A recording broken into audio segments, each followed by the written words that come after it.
DLS গেমের মধ্যে আসতে চলেছে এমন কিছু মারাত্মক প্লেয়ার, যে প্লেয়ারগুলো আপনার টিমটাকে একদম এক্সাইটিং লেভেলে নিয়ে যাবে। এখন কথা হচ্ছে এই সকল অসাধারণ প্লেয়ারগুলো আমরা কিভাবে পাবো এবং কোন ইভেন্টের মাধ্যমে আমরা এই প্লেয়ারগুলো একদম সহজে কালেকশন করতে পারবো, সবকিছুই আলোচনা করব আজকের এই ভিডিওতে।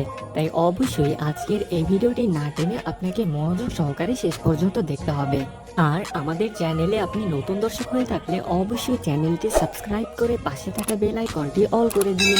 আচ্ছা, প্রথমে আমরা আলোচনা করব ইসকোকে নিয়ে, কারণ ইসকো হচ্ছে একজন ভালো প্লেয়ার এবং এটা কিন্তু অনেক কম রেটিং ছিল, বর্তমানে বাড়িয়ে দিয়ে একদম হাই পারফরমেন্সে নিয়ে যাওয়া হয়েছে। ব্রাজিলিয়ান ভক্তদের জন্য রয়েছে অনেক বড় সুখবর, কারণ গেমের মধ্যে আসতে চলেছে ডেভিড লুইস। ডেভিড লুইস ব্রাজিলের একজন পুরাতন তারকা এবং এই তারকাকে ব্রাজিল ভক্তরা পেলে অবশ্যই অনেক খুশি হবে।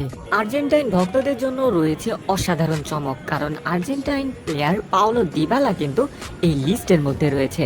তাছাড়া রয়েছে ওতামান্ডি।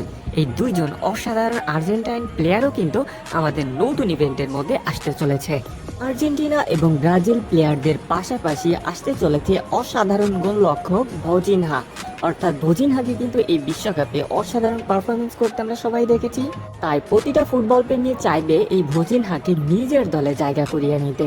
শুধুমাত্র ভজিনহা নয়, রয়েছে আরও একজন দুর্দান্ত গোলকিপার দি গেয়া কিন্তু আমাদের এই লিস্টে রয়েছে।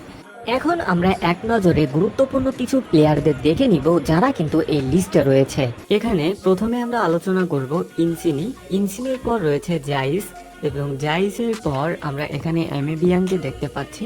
এমেবিয়ানের পর শাকিরিকে দেখতে পারতেছি, যে হচ্ছে অ্যাটাকিং মিডফিল্ডার এবং ব্লাইন্ড নাম করে একজন সেন্টার ব্যাক, এবং এখানে হারিরা নাম করে একজন সিএম অর্থাৎ সেন্টার মিডফিল্ডারকে দেখতে পাচ্ছি। তো এই যে প্লেয়ারগুলো, এই প্লেয়ারগুলো কিভাবে আমাদের গেমের মধ্যে আসবে? এই প্লেয়ারগুলো সাধারণত সিজন পাসের মাধ্যমে আমাদের গেমে আসবে। এখন কথা হচ্ছে এই প্লেয়ারগুলো কবে আমাদের গেমে প্রবেশ করবে। সো আমরা আশা করতেই পারতেছি নেক্সট সিজন পাসগুলোতে আমরা এই প্লেয়ারগুলোর দেখা পাবো ইনশাল্লাহ।